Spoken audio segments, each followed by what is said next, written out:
A few topics that affect parents and children, and we discuss them with none other than my mama. Hi. In our Ask Mama Mack segment. Welcome, Mrs. Stella Mack. Always a pleasure to have you. You just can't hear. Let it go, Mom. He's never going to be able to do it. Mr. Delano. Okay. Yes, start calling him Mr. Delano.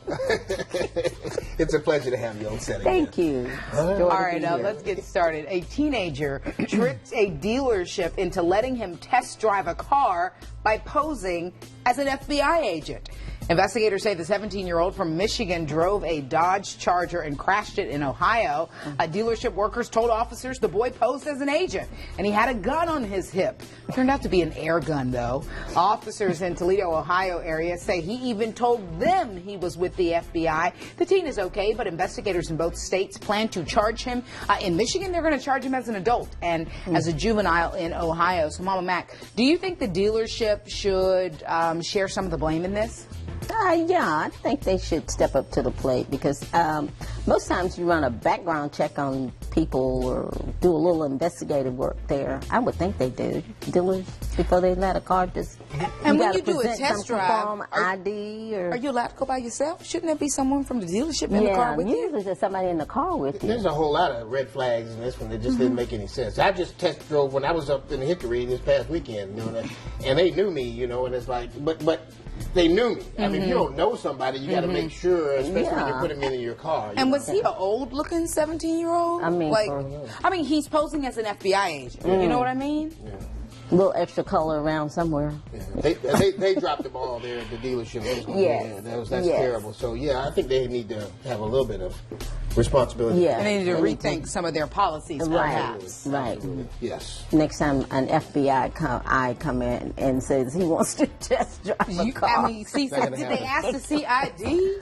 Like, don't you have to show your license or something? I mean, he would have one of those, but still. It still boggles my mind. Yeah. You up to that. All right, let's talk about a California high school excluded 2 girls from the yearbook because of their outfit choices. The seniors wore a tux and button-down shirt rather than the required drape. The yearbook staff did not include their pictures because they did not follow the school regulations. But both girls say this is discrimination. The superintendent apologized, calling it an error with school district policies. He also offered to reprint the yearbook with the missing photos included. So, Mama Mack, do you think the girls should have followed the dress code?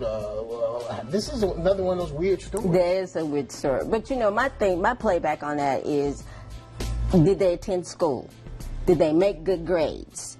Where do we draw the line is what's important? The way you're supposed to look, or is it, your grades, how you, you represent yourself. As far as the school is concerned, and doing, making good grades. Did they make good grades? Right. Do they deserve to, be photographed in it? Are they graduating? Or whatever the deal may be. It shouldn't just be what you're saying. No, just the way they look. Yeah. Yes, it should be more than just that. And I think you should, if all that is a positive, then forget about the drape thing.